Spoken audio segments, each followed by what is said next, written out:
Assalamualaikum warahmatullahi wabarakatuh. Apa kabar anak-anak Ibu? Mudah-mudahan kalian yang masih berada di rumah tetap sehat, tetap semangat mengikuti pembelajaran dari rumah, yaitu melalui daring Zoom di mata pelajaran IPA semester 1. Kali ini Ibu akan melanjutkan tentang pewarisan sifat, pertemuan ketiga, tentang pewarisan sifat melalui kromosom tubuh atau autosom.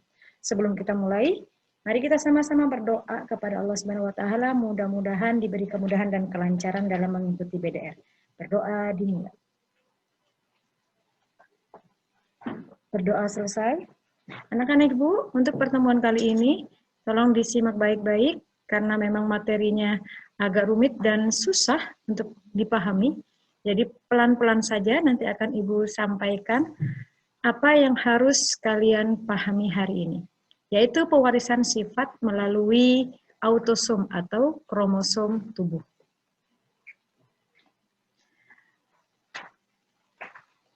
KD masih sama seperti yang pertemuan berikutnya karena ini hanya lanjutannya saja, tetapi tujuannya untuk kali ini adalah mengidentifikasi pewarisan sifat pada warna kulit.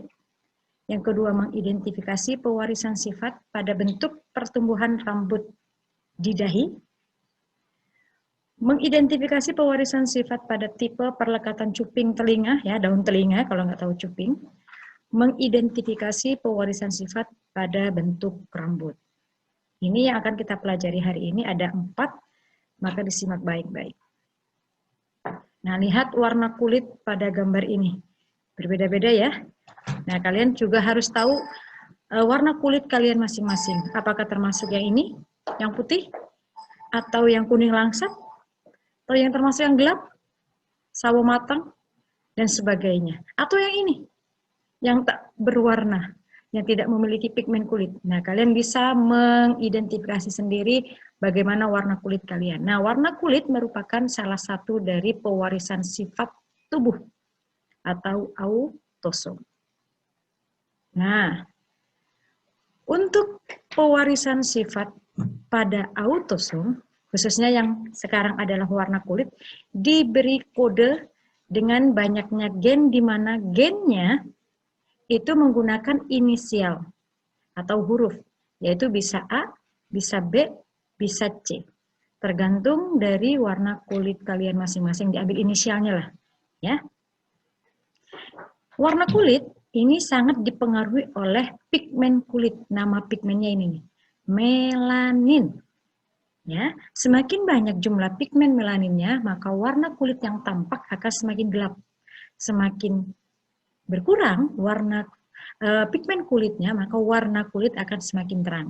Jadi berbeda warna kulit kita yang ada di daerah yang dingin dengan di daerah yang panas. Tentunya daerah yang panas akan lebih gelap dibandingkan daerah yang tinggalnya di daerah yang dingin. Nah, itu faktornya adalah banyak sedikitnya pada pigmen kulit. Tapi bersyukur masih punya pigmen kulitnya.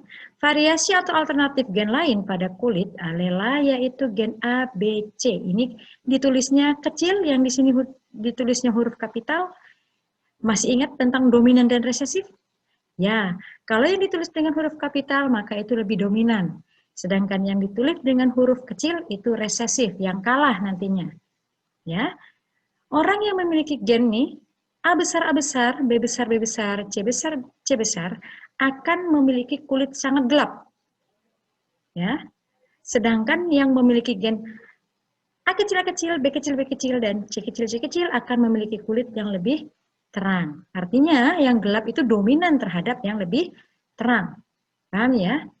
Ini untuk genotipnya. Fenotipnya gelap dan terang saja. Genotipnya yang inisial A besar, B besar, dan seterusnya. Oke?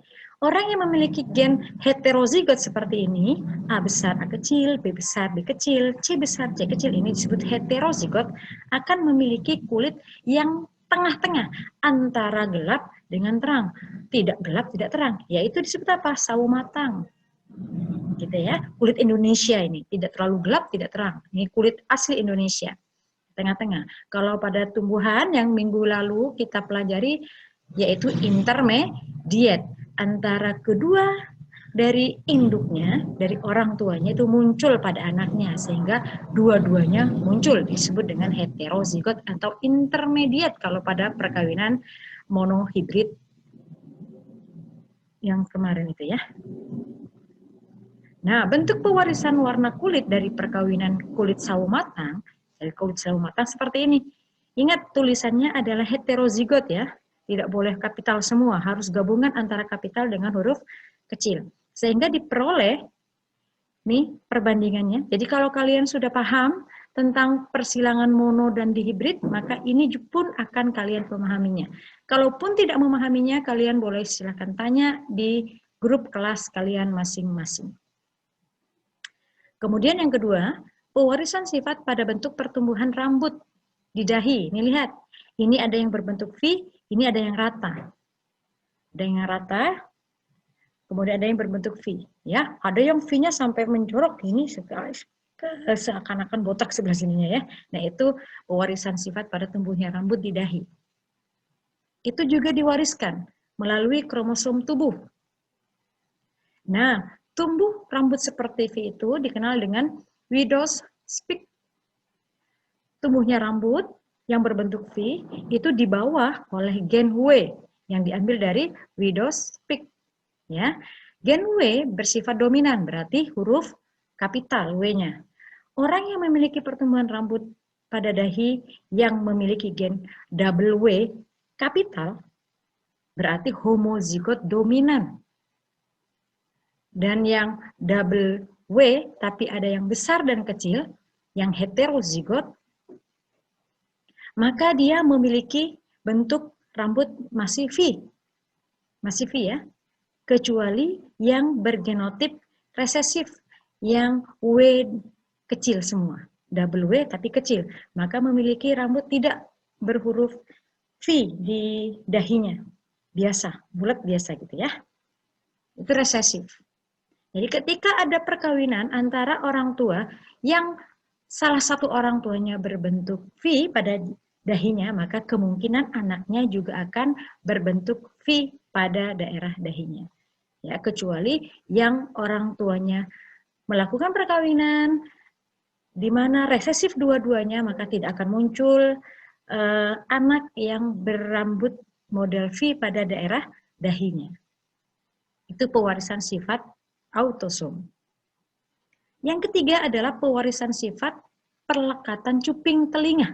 Pada daun telinganya. Yang dilihat di sini, lihat tanah merah. Ini berarti cuping yang lepas, ini yang melekat. Ini yang lepas, ini yang melekat. Ya. Nah, tipe perlekatan cuping telinga ini juga dikontrol oleh gen. Nah, diambil karena cuping. Gennya ambil dari inisialnya cuping, yaitu C. Ketika Ibu ambil ini G ya. Boleh terserah, boleh C, boleh G. Ini Ibu ambilnya G. Kalau yang bingung C juga nggak apa-apa. Ketika ditulis huruf besar, maka ini adalah yang terpisah atau lepas tadi. Ketika ditulis yang huruf kecil, maka ini yang melekat. Artinya yang terlepas itu lebih dominan daripada yang melekat cupingnya. Ya.